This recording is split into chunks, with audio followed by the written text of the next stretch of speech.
what I expected. Are you guys ready for your favorite Walking Dead stars? Are you ready for your favorite Walking Dead stars? I believe so! My name is Nelson Faraday Castro on behalf of MegaCon 2014. I will be your host and moderator. You guys don't want to see me, you want to see your favorite Walking Dead stars! Am I correct? Alright. Then without further ado, let's get moving. Alright. Now you know this handsome fellow as Mr. Glenn Reed. That goes to show that Asian fellows make very good leading men, and that they can kick some serious butt. Am I correct? That's right. Will you please welcome to the stage the fantastic Mr. Steven Yeun?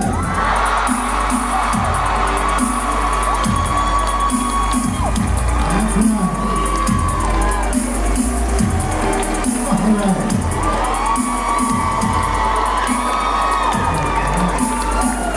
Now this young lady, you know her as Beth Green. She's been having some serious sexual tension with Daryl so far. I think something's gonna happen there. I don't know about you. I can feel it. And she also has a tremendous singing voice. Will you please welcome the uber talented and extremely lovely Miss Emily Kinney.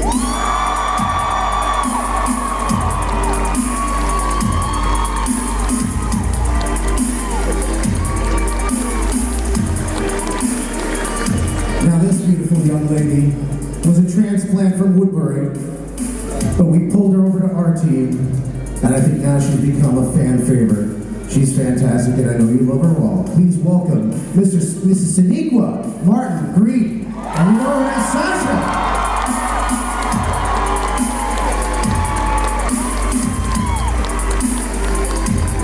And our last and final Walking Dead cast is a man you love to hate. He's so good at being bad. He makes being bad look pretty darn good. The governor himself, Mr. David Morrissey.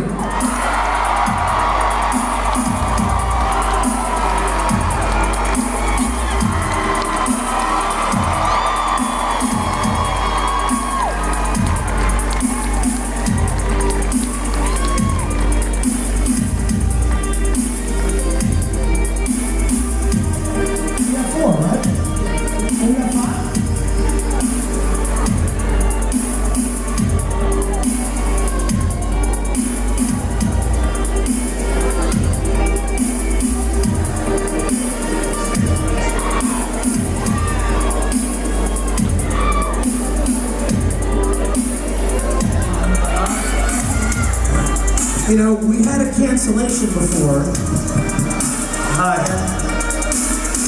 I'm sorry, I think we have a very special guest here who might take the spot. If we can convince her to come up.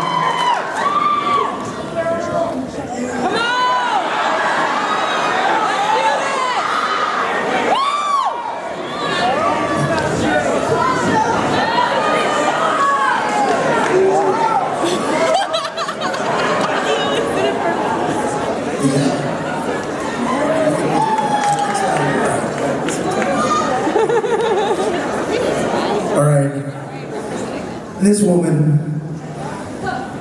I think we all know who she is.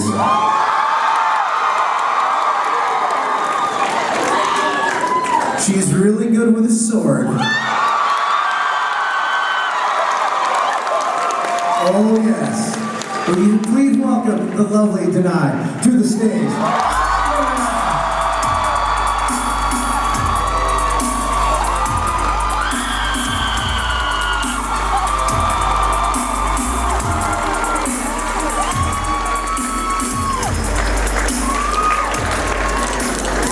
You know you love them all.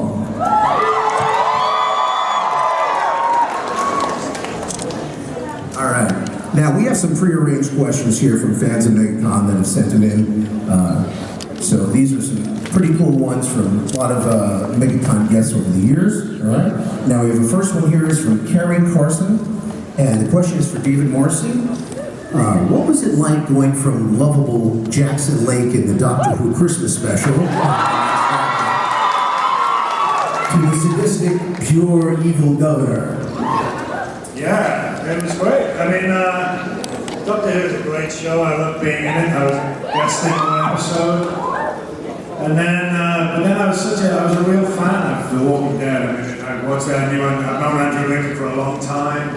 So when it aired in the UK, I was just straight on it. And also, Lenny James was in it. He was a great friend of mine. He was playing Morgan. So I watched the pilot and I was just blown away. So when I was actually joining the cast, I couldn't have been happier. And also, I think everybody would agree. I think there's something similar about the two shows. David Tennant and Andrew Lincoln. They're both brilliant leading men. They both carry the show, and they both, show us all the way. They're the first guys on set, the last guys to leave. They really take it and lead from the front. So that's what's similar about the two shows. I think it sort of ends there, the similarity, but the two leading men were great to work with. Yeah. This next question is from Aaron Lozano, and the question is also for you, David. In this last mid-season finale, do you think the governor would have acted any different in the final battle at the prison if Lily hadn't shown up with Megan's dead body, or did her death not factor in at that point? Yeah, I think it factored in massively. I think, he had one plan. I mean, I think the one thing about the governor was he had a plan to just take over the prison with the hostages he had, but it all went wrong. But the final thing that tipped him over the edge was seeing that girl who he invested in. He'd sort of had this thing with Penny, which had, been very tragic for him, and then he manifested that into Lily as well. And I think it was, I think that was when she brought the baby, brought the girl, and that really tipped him over to the edge. Yeah, and I think that's what. That red mist that the governor has when it just comes down and he takes no prisoners, that's when that happened for him, yeah, definitely.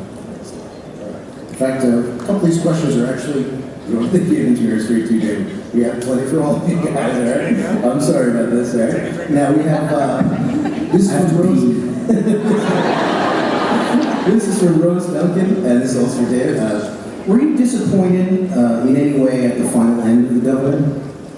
No, I thought it was great. I mean, one thing about The Walking Dead is we all know that, we see our friends going all the time. We know that no one's safe. That's part of being on it. And it's really hard for all of us when we lose our friends, and that happened in all the seasons. So I sort of knew that was coming. I didn't know how it was coming. And I thought, the way I was when I got those episodes, I was just so over the moon about it. And I mean, Scott Gimple, who's now the showrunner, he's sort of. They don't let us know that much in advance, but I knew there was going to be an episode with just me in the heart of it, and then there was another episode, and then that final episode. So if you're going to go with a tank, you know what I mean? Go out with a tank, that's what I say. And no, it was a very, like always, when, and then Scott, that whole thing with Herschel, and I love Scott, he's one of my best friends, so it was really hard, and for all of us, when that happens, it always sounds a bit weird when you talk about it as an actor, but it's really true. I mean, you're losing people who you really bond with, and I think on this show, more than anything else, because we go through it, down there in Georgia, it's a wonderful place to work, but it's also tough, the weather's tough, and the conditions are tough, and we're always, knocking 10 bells out of each other, or fighting with each other, and that takes a lot of trust between actors, If you're gonna go with someone with a sword, you need to know that this person is a wonderful person. You need to be able to fight with people and really trust them and sort of, that they'll support you and stuff like that. And that's what the show has, is really great love. And not just with the actors, but with everybody back behind the camera. There's a lot of solidarity. So when we lose actors or some of the crew go on to other shows or whatever it is, it's really tough for us. It really is. It's like losing friends. And for the person who's going, it's terrible. And my final days, Scott came down, Scott Wilson, and afterwards we just went off together and we played some pool and we just chatted for ages. And it was tough, but I think as an actor, that's what happens to you in your life. You're constantly going from one job to another. But this was a really tough job to wave goodbye to. In addition, The Walking Dead's governor and Doctor Who's Jackson Lake both have similar backstories. Loss of family leads to mental break, but ran in total opposite directions, with one becoming a psychotic tyrant and the other a selfless hero. What, if any, were the similarities and difference in preparing for playing those two roles? No, I mean, all roles that you prepare for, I think all of us would say, you look at the backstory, you think about where that person's come from, what baggage they're carrying in their life.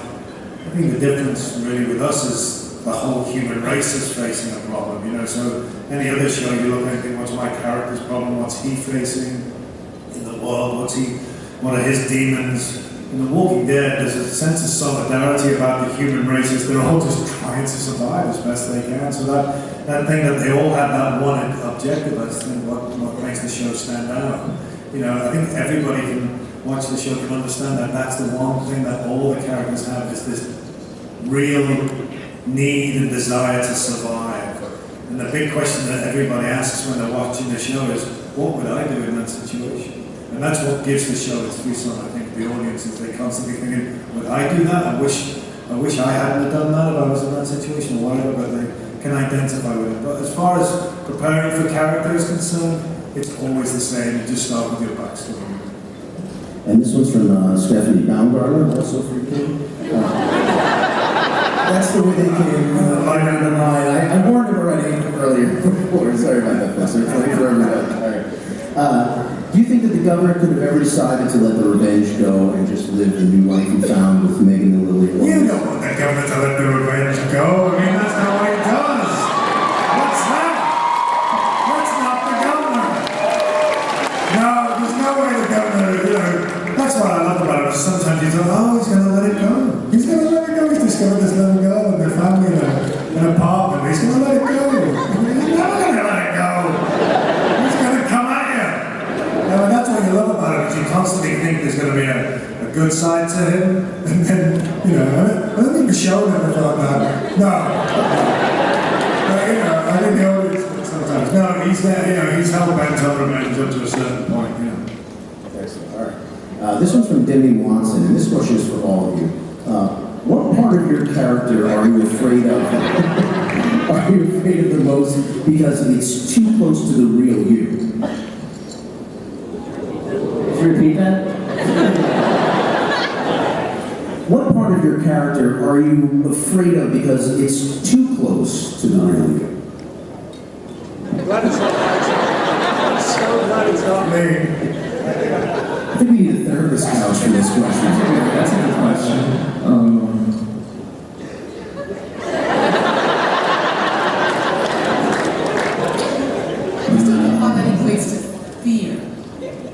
Well, if your character really likes killing people, that sounds like something good to do on a Saturday afternoon. I don't know, I'm not an actor, but I think you guys you do have those when you're working on a character, thoughts like that, right? Really getting into the character? I wouldn't call it fear, I would call it, it's cool. I think a similarity between myself and my character, Glenn, is I think we tend to be very strong-headed people. I really, I don't know, I don't really, I don't fold that easily, and I don't think Glenn folds that easily, so I'll take that one. I think the other thing though is that we all like to think of ourselves as what we would do in a situation. We always like to think of ourselves that when the chips were down, we'd step forward and defend people, and that if it all went wrong, then you'd be the guy saying, "Hey, hang on here." You don't know what you're like. So the whole thing about the show is you look at it's people at the very edge, and people behave differently when they're tested. So. There's my hero self. I would like to perform something, but I don't know.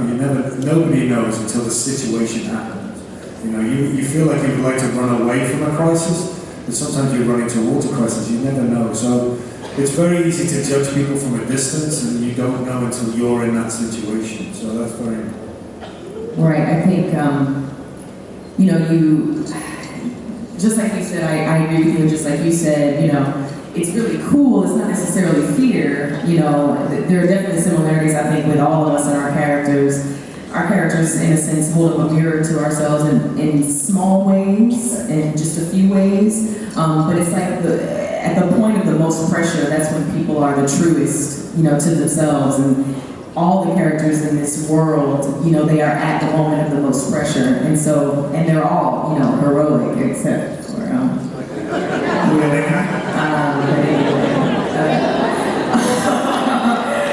perspective, right?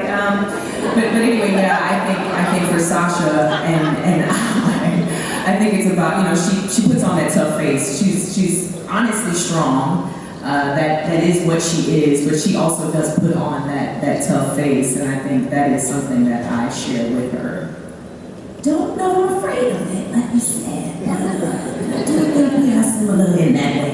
Yes. I guess for me and Michonne is she's more like this than me. I think if Michonne and Danai went up against each other, Michonne would win. But Michonne, like kind of like what Steven said about Glenn, she would not go down without quite a fight. And I'm somewhat similar, but just not in the same manner. I don't walk the streets with a sword. Put it in my trunk.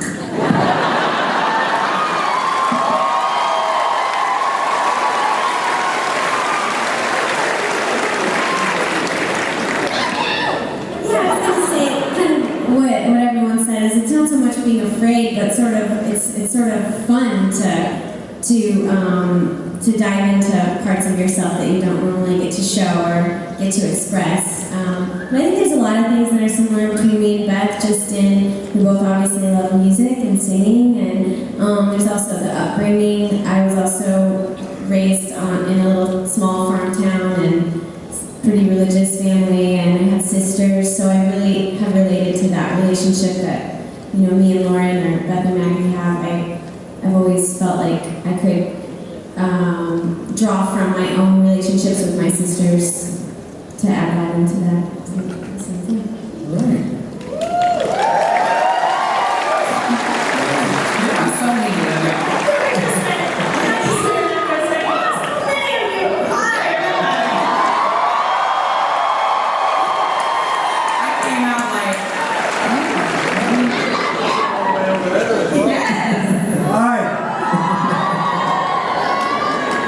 I think they like you guys.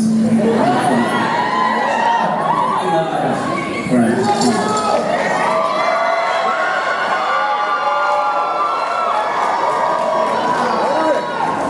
All right. This next question is from Denny Cox, and it's for all of you as well. What has been the hardest scene for you to do during the time of The Walking Dead? During your specific time, the hardest scene for you?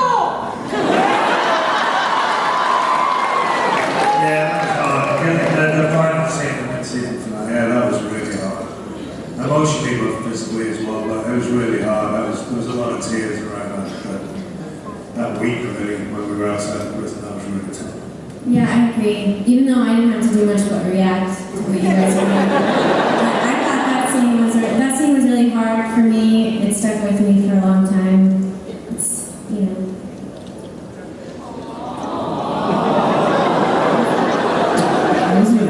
Honestly. That was like watching my father die for the second time. Like, that was rough.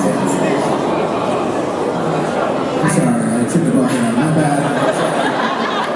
Took it down that time. I would say the scene that was the hardest for me, it was the most challenging, but it was the most fun for me, I suppose because it was the most challenging, was the scene with Tyrese in episode 3, Between the Glass. On us. That's not how you say that, between the glass. The glass was between us. There it is. But yeah, it was, you know, just being at the brink of death and knowing it and being aware of it. It was really hard to get into that space. But the scene itself was quite a journey because by the end of it, you know, it ended with hope. Because he says, you know, they're going to go get medicine and everything. So it was such a world of emotions, and to actually be there and sit there and marinate there was hard, but it is one of the best, if not the best experiences that I have also.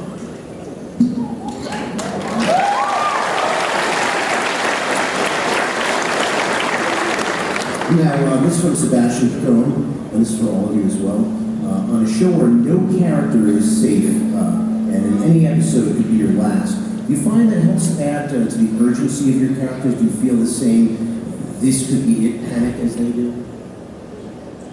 Do we feel the same panic as they do? Well, knowing that, I mean, I've never seen a show that's been chopped, where characters have been literally cut almost every week. Characters that people have really liked so much. So, yeah, that was fun. So, do you feel that works with your characters too, because the urgency situation is sure. Yeah.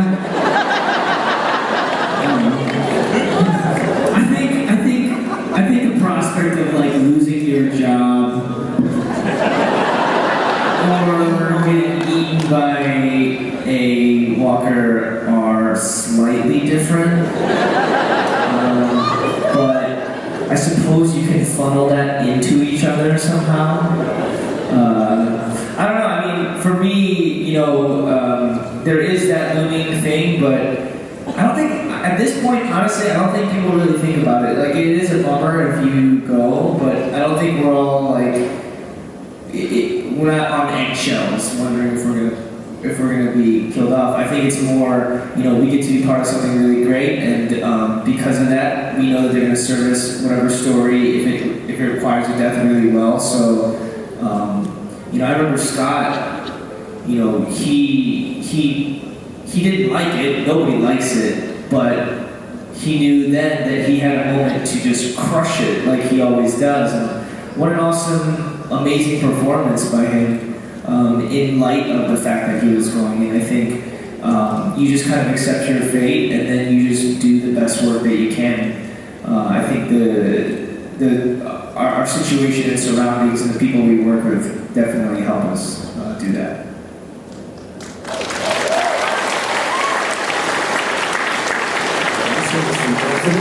My questions for all as well.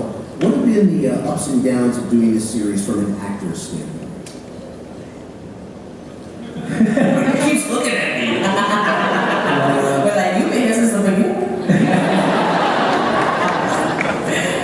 I think there's, the ups are very obvious. I think, personally speaking, from my standpoint, I got to join a show like this when it was the beginning of my career, and it is responsible for my career that I have. And along the way, I got to grow a character as an actor, grew, and I got to work with such amazing talent, and I got to work with such amazing people that teach you good habits. You hear all these stories, even in the public, about how people might not have the best of habits on set, or they get inflated egos or whatnot, but on our set, it's really not like that. Everybody's really great, and it starts from top down, but then it also embodies itself all throughout. Like, everybody is very down to earth, everybody's there to do such good work, and I've learned amazing habits, so for me, those are the serious ups. The downs is, again, having to not be able to work with some people after a certain time, so that's for me. I think one of the big challenges is time. We do an episode will be an 8-day shoot. And there's a lot in those, as you know with the episodes, there's a lot to do in that 8 days. So from an actor's point of view, you've got to be coming to a set prepared. You've got to be coming to a set, knowing your lines and knowing vaguely what you want to do. And you can't do that thing of getting to the set and going, I don't know what's my line. Well, you've got to be prepared. The rest of the team are prepared, and you've got to be prepared. And I think everybody on the show has that, both in front and behind the camera. But time isn't on your side with a show like this. You've got to do a lot of work, and you don't get thousands of takes in a scene. So you've just got to be on it, really, right from the minute you arrive on set. And everybody is, so it's great. We thank you. Thank you. There's definitely more ups than downs, for sure. This one's from Sharon Medina, and this one is for all as well. And this was one that I think really doesn't affect any of you guys, because it said, what was it like to die on the show and come back as a zombie, and did you enjoy coming back as a zombie? I don't think that really affects any of you guys. You didn't really get to come back, did you? No, I got shot in the head, so no. No, we didn't have to do that. I've been around though, and I always remember that scene between Merle and Carol. That's amazing. That's an amazing scene, and they were both fantastic in it. So seeing someone you really love and work with so long turn around and have those eyes, I mean that's so horrible, All right, this question is from Josh C, and it's for you all of you as well. Do you have a particular scene or line that you identify as your pinnacle moment on the show? Glenn is the chair scene for sure. I think that was when he just kind of,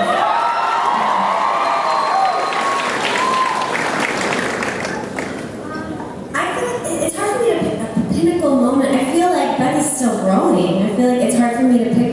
There's definitely been moments where she's had turnarounds, like in season 2 when she's gonna commit suicide and decided not to. And then of course in these episodes with Daryl, I think she's found a partner.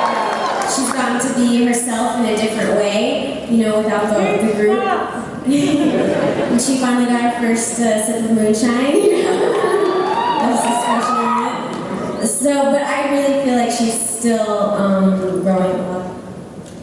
I guess there have been a series of little moments that I probably was experiencing that, to me I can see where they were leading, but so it's hard to put my finger on one as well. I guess the one that really, where it was obvious she was becoming more and more part of this group, and hence she was being led more towards her healing, was probably the scene where Beth makes her hold the baby, because that really forces her to start to face her wounds through actually connecting with this child. So I guess that was the beginning, but then, the moment I guess when she chooses to not go out on her own again, and she takes down all those zombies, was probably the moment that actually gets to the point of healing.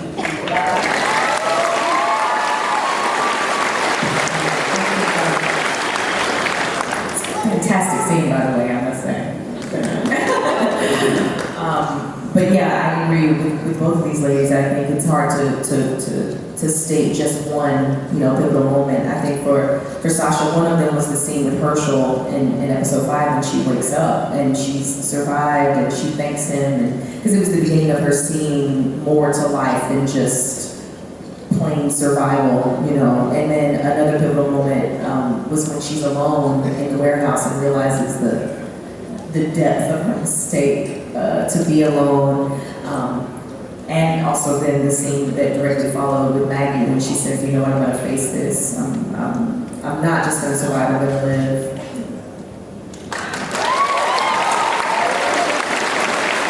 Yeah, I agree. I mean, there's so many. I think that the big thing in season 3 was losing my eye and my daughter.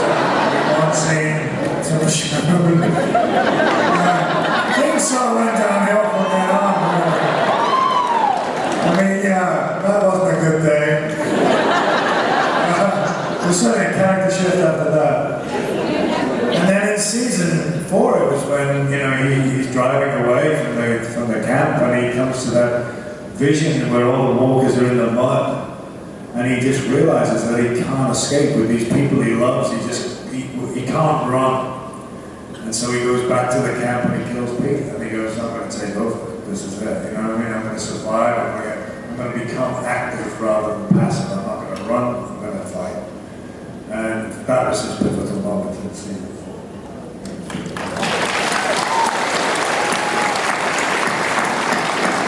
This next question is from Marie Tolson, and this is for Steven. Do you ever start missing your baseball hat? Yeah. I do. It was nice to not have to just wake up and then put a hat on. That was nice for what sake. I don't know. I think that was the hat's not gone. I think in the last couple seasons, it just kind of signifies this growth that he's gone through. I don't know if it was it's not such a hard symbol per se, but you know, maybe if he finds like a Detroit Tigers hat and put out. There's people from Detroit? Yeah. Let's make that happen. All right, this other question is from Sammy Payne. This was for you, Steven, and Lauren, who could not make it here today. She's missed. Do you think Glenn and Maggie would have reacted differently to the zombie apocalypse if they did not have such a strong romantic bond? I mean, I can only speak for myself. I think Glenn, in this particular position that he's in, you know, I get this question, which is like, do you ever feel Glenn is a better person post-apocalypse to pre-apocalypse, that he's reached more of a potential? And I can see that. I think, you know, in the previous world there was certain things that happened in his life, I'm sure, and also the way that society functioned, where he just kind of was fine with whatever he was doing. He didn't have to really push, he didn't have to do anything, he was just he was fine just being who he was. But then, you know, you take that away and you then see what someone's really made of, and I think that's where Glenn really shines, is that you strip away all the conditions of like the safety of life, and then you see that Glenn is actually made of a lot more than everybody thought. And I think he sees that, but it only came from the fact that he had a reason to live. In the last episode, spoiler? It's not spoiler. He says to Tara, oh wait, no, that didn't happen.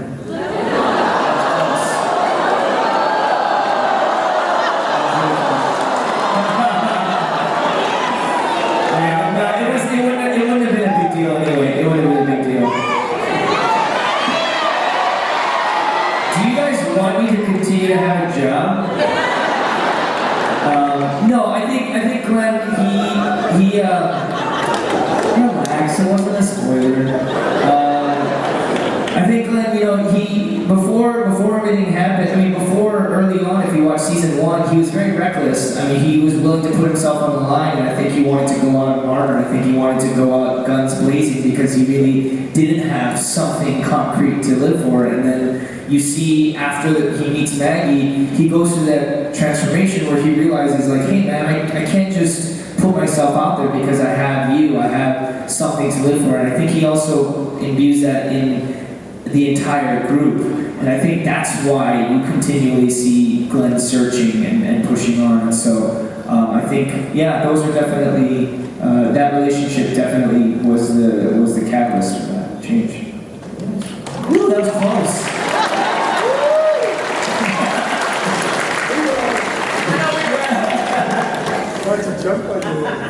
This next question is from Christian Jones, and it's for all of you as well. Did you read the Walking Dead comics? And if so, how much did the comics influence the way you play or interpret your characters? I mean, I've only read a little bit at the beginning, but I feel like it's important to really be true to what we're doing as a TV show and to be true to the writing. And I know Beth isn't really in the comics, so it's influenced me in the way that I know that it inspired the script, but I think we all try to really honor the script, and that might be different than the comics. So that's what I didn't read the comics, but I read the novel. Robert wrote The Rise of the Governor and Welcome to Woodbury, and I read them. They're great novels. I've read the comics since then. I mean, the constant thing between the two entities is Robert.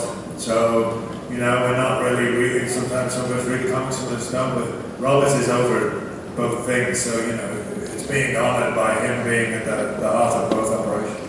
Absolutely. I think, you know, there was that thing where I was reading the comics after I got the job, and then I started to get really confused because the comics are so visceral that sometimes I get confused with what I was doing in the show and what was on the page, and I was like, wait, did we do that? No, that's not in the show, that's in the comic. So I literally had to stop, like it was confusing me because it's such a visceral read. But also, yeah, that's so true with Robert's, you know, presence in the show. For me, a lot of my pivotal episodes like the one mentioned, and even the one where, you know, I took your eye and your family. I'm just glad it was just my eye. The only place my aim could go, otherwise I would have ventured other places.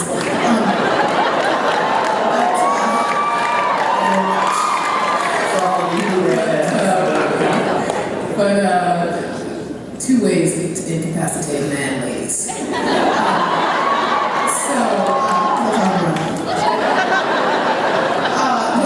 he wrote both of those episodes, and so there was something that to me, I was like, okay, this is a realm that this is how he wants the character to go, and so he does feel very present in what we do in the show, and someone we consulted with, so it feels like he's there all the way.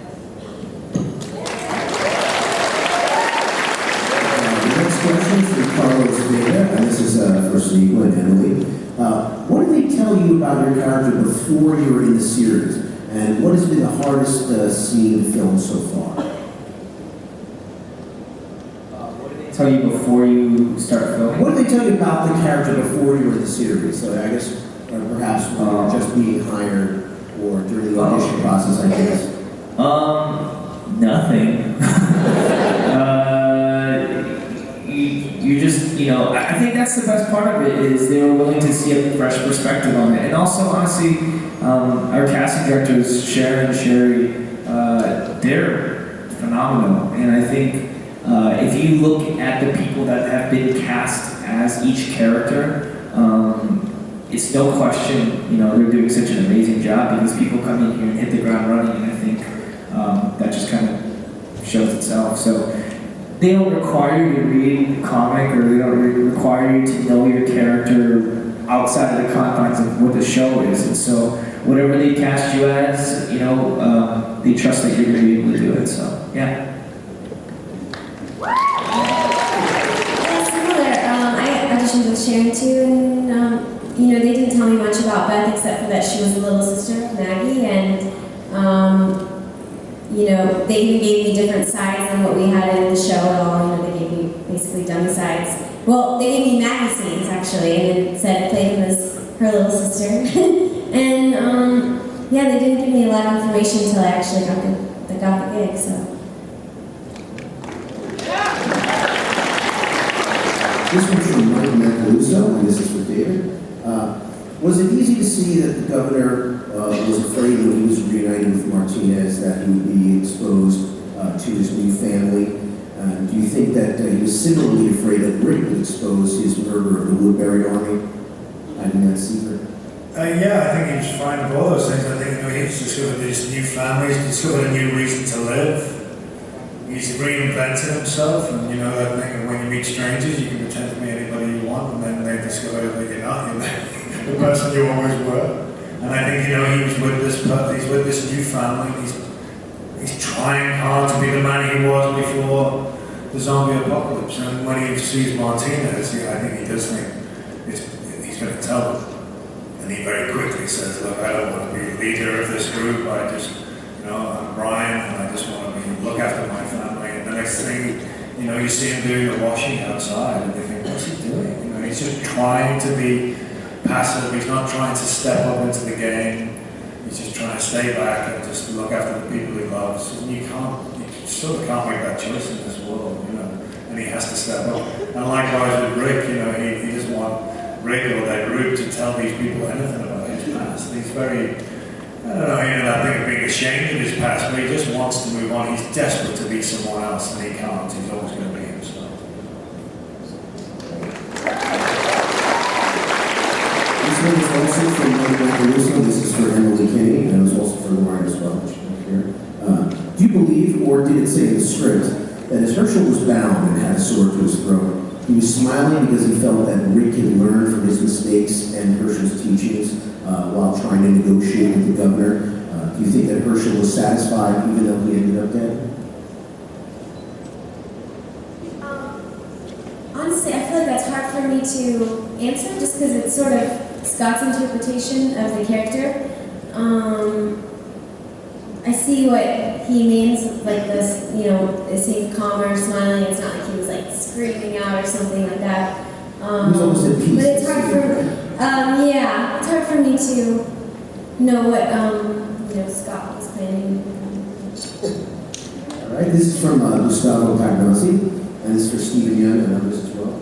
Did it seem, or was there still a favoritism or hierarchy between the original group and the Woodbury people? Because Glenn was sick and he was not quarantined with the rest. Oh. Wait, Glenn was quarantined. I didn't read this question. What?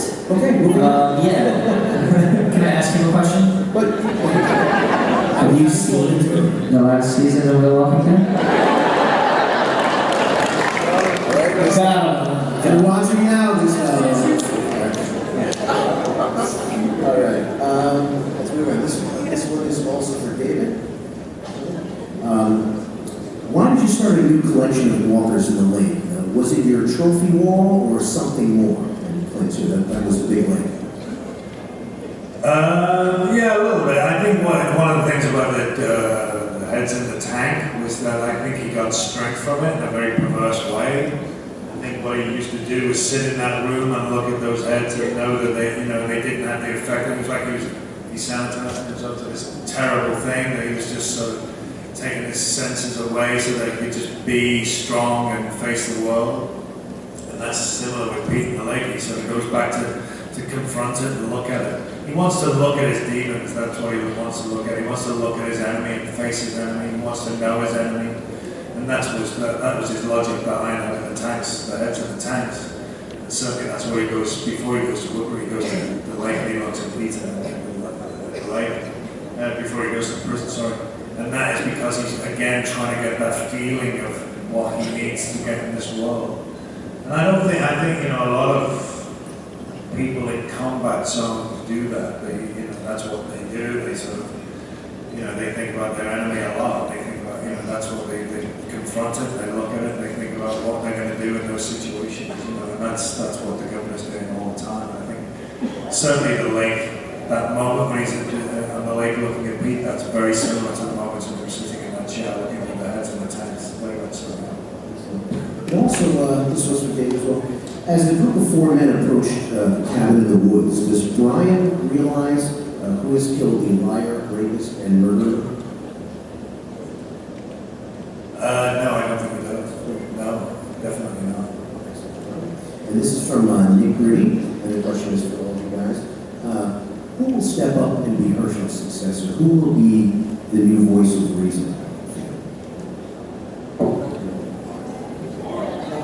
Well, I think that's interesting. It's something that I think it's quite beautiful what's happened with the people that were the closest to Herschel. I know I mentioned this before with Lauren on Talking Dead. It seems like those that were right under him have carried on his torch. Being, Glenn, being Beth, being Maggie, they're the ones that have decided to go with hope and go there, to the extreme.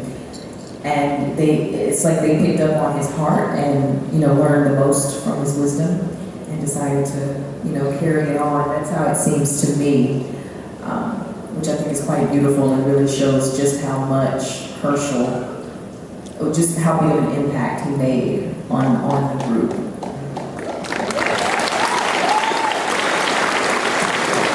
This is also this is our final question for all of you.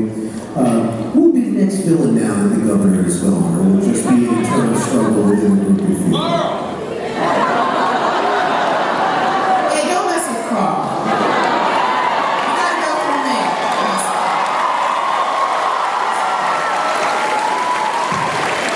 All right, guys, on behalf of MegaCon, let's give it up for your Walking Dead stars, everybody.